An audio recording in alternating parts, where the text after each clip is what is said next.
Today we're going to be going over Mega Power Supply, a balanced overclock for the wave cooker. This is probably one of the best overclocks for the wave cooker, at least in the moment, because it has very little of a downside for it being a balanced overclock.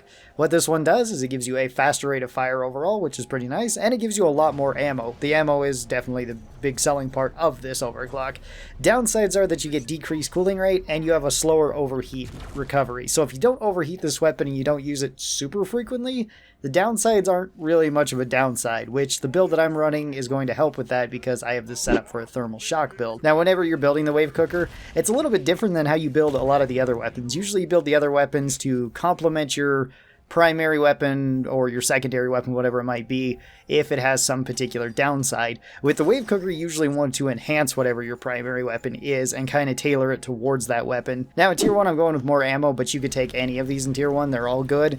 I would probably recommend either ammo or wider lens over damage, although damage is not a bad option by any means. If you want to take damage to kill off web spitters and acid spitters a little bit quicker, you can do that. But if you want to use this more effectively against crowds, then usually ammo and the lens is a bit better. In tier 2, I'm going with the faster cooling. This is to kind of make up for the lack of cooling that we have. You could take that, or you could take the minus heat generation. I find both of them to be pretty similar, at least with this particular overclock. In tier 3, I'm going to the slowdown. This just helps when we need to use this against regular enemies. It can slow them down a little bit. You could take the thermal amplifier though too. That one's really good. Tier 4, it's completely your choice whether you want a wider lens or a more narrow lens with a higher rate of fire. Both options are pretty good. You can also just not take either of these. I know a couple of people that don't like to take either of the options in tier 4 and just leave it blank.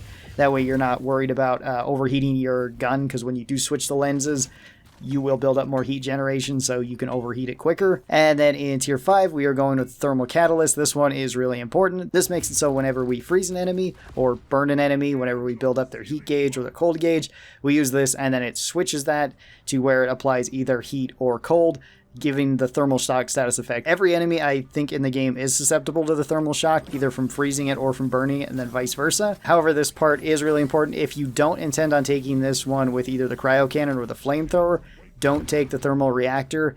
Instead, take the contagion transmitter in tier 5.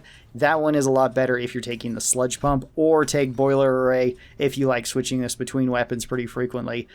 That can be good against crowds. The exothermic reactor will not help the sludge pump whatsoever. It can if you find another way to light the sludge on fire, usually a teammate lighting it on fire, but it will be less reliable then. Now for this, I'm going to be taking the cryocannon, and I'm running improved thermal efficiency. This gets us more ammo. It's a really nice clean overclock. I have it just built for freezing things quickly. This will allow us to get a thermal shock status effect. You could also go with something like tuned cooler. That also works really well for freezing things fast, or you could go with flow rate expansion. All of these are pretty good for freezing things quickly. If you're looking for something with the flamethrower, most things with the flamethrower work just fine with this. I'd recommend sticky fuel. Sticky fuel makes it so you can potentially get more value out of this. But as said, pretty much all of the flamethrower overclocks can work with this. Something like light tanks would be another great option, just if you wanted to keep it basic, if you wanted to keep it simple so that you just know how to build up heat. It would also be easy if you wanted to go with the triple filtered fuel in tier 2 for the flamethrower. And then last, with the corrosive sludge pump, you could take disperser compound. Again, make sure that you take contagion transmitter, that way you can actually trigger it, or take boiler array if you're switching between all these weapons fairly frequently. Disperser compound would be great because it covers the most amount of area, but if you wanted another option, you could go with something like goo bomber special, or if you wanted to keep it simple, go with hydrogen ion additive. That's our horde egg. Still a bitter gem there. There's this here. There's that egg there. Wait, there's a cube here too? Dang.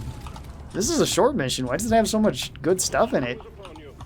It's not supposed to have this much good stuff. Alright, let's call it our resupply over here, even though we don't really need it at the moment. This build is extremely ammo efficient.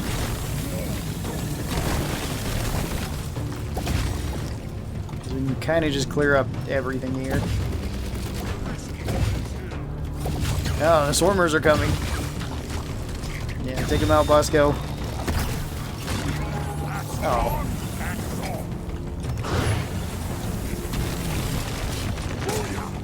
That one's melt. I could have thermal shocked him, but... yeah, like that. And believe it or not, thermal shock used to be stronger than it is currently. Because when it, at least when the wave cooker first came out, it was a little bit too strong. It was kind of dumb. You could kill oppressors in just a few seconds. Because it lets you trigger the thermal shock size effect back and forth really fast. And since then it has been fixed, you can't do that nearly as much. You can see it clears up grunt waves pretty quickly, even empowered grunt waves. And doesn't cost you that much ammo. This is also the only build that I've actually been able... Oh, wait, no. As was pointed out to me earlier, I don't recall this, but... I was thinking this was the only build that I was able to actually do a dive completely blackout drunk on Has 5. It turns out I was able to do it with AI Stability Engine 2 with Scout of all classes. And I think for that one I just basically ran in circles until the drop pod came, and then I left, and I think I was the only person who survived. And drunkenly running around in circles can work in this game. I guess it's a viable strategy. Maybe not a prevalent one, but a viable one.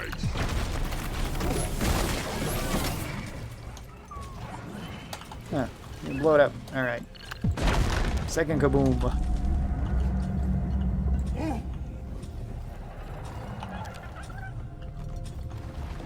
So much stuff to blow up. It's like a driller fever dream in here. Except for it's real. Wait, there's an event in here too? What the heck? Alright. This one's either going to be really easy or really hard depending on where they decide to put that. Yeah, take them out, Steve. I'll help microwave them. Oh, up there. Okay, that's not so bad. That's a good spot for it to be. Well, this is easy, especially when nothing is showing up.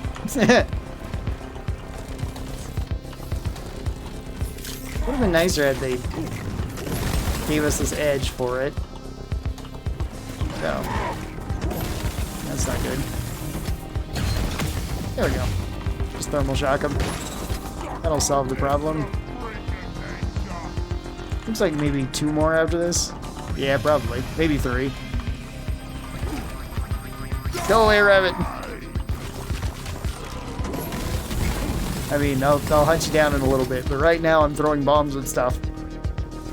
Can I throw a bomb at the rabbit? I can throw it at bugs.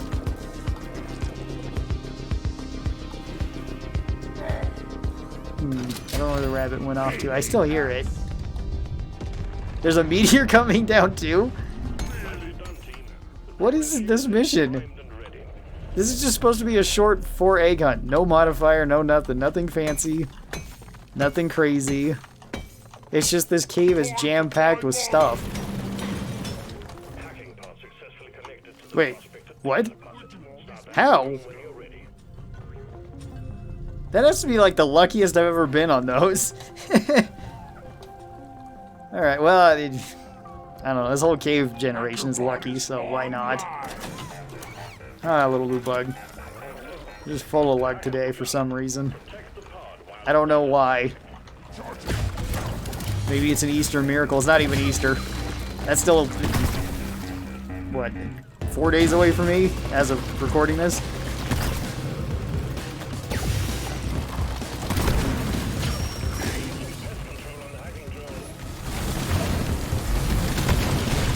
Oh. That might actually cause me some issues.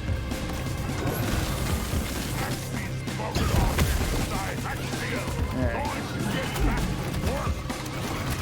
No, actually it's fine. It might have just made Haxie a little bit more secure because I can actually see over the top of him now. That's kind of nice. Can I freeze the little bug? No? Okay, good.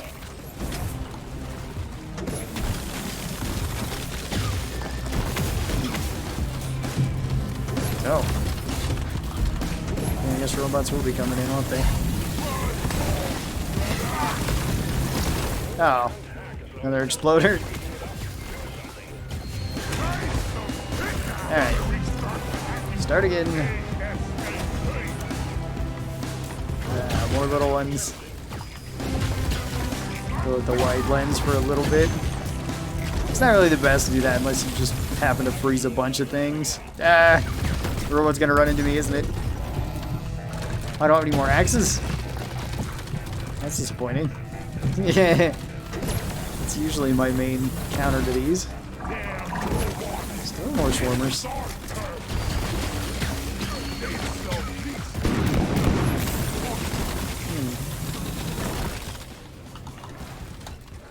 Alright, goodbye, Axie. Our other egg is down there. I've already got them all out. Okay. I guess we won't get a... Oh, hey, there's beer money over there. It's the cave that keeps on giving. Beer money. I need that. Actually, I don't know if I need that. I haven't checked on my beer money recently. As long as I haven't been buying too much beer, I think we should be fine. There was one very sad time where I completely ran out of beer money in this game. I had to save up for at least like a week before I felt like I had enough to spend more on things. Oh, alright, goodbye, Praetorian. Did I pick up that other axe? Yeah. If I didn't, I got this one. Okay. This can be so devastating. As you can see, this can wipe out an entire horde just by yourself, and not even taking that much ammo. You could have also thrown in like drill attacks too to some of these, especially if they're frozen. Makes it that much easier to proc vampire with it, since vampire can proc from your drills and from your impact axes too. Alright, let's be on our way then. I guess I'll grab this last bit of ammo, although we don't really need it. Yeah, that gave us maybe 100 more rounds in this. I didn't check the wave cooker. Might have given us some more C4 because I have been blowing stuff up pretty frequently with it. Oh, there's still the rabbit. I forgot about the rabbit. We're gonna find it. We're gonna blow that thing up. Sounds like a Looney Tunes plan, and it might be because I bought all this C4 from Wiley. I'm gonna kill that Bugs. Where is he? I hear him. He's there. He's taunting me. Take that. Come back here.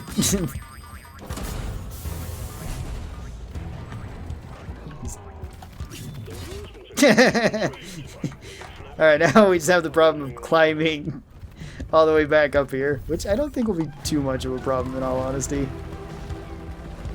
Alright, I got the rabbit. Actually, Bosco, can you grab the rabbit?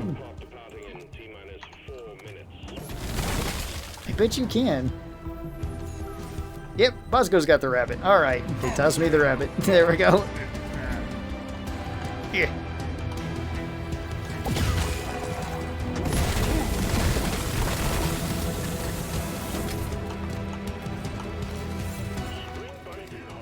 There we go. Alright. Yeah, let's go. We got everything. We got a cube, a bitter gem, a rabbit. We didn't get a chunk of gold, but we could still be rich with the bitter gem.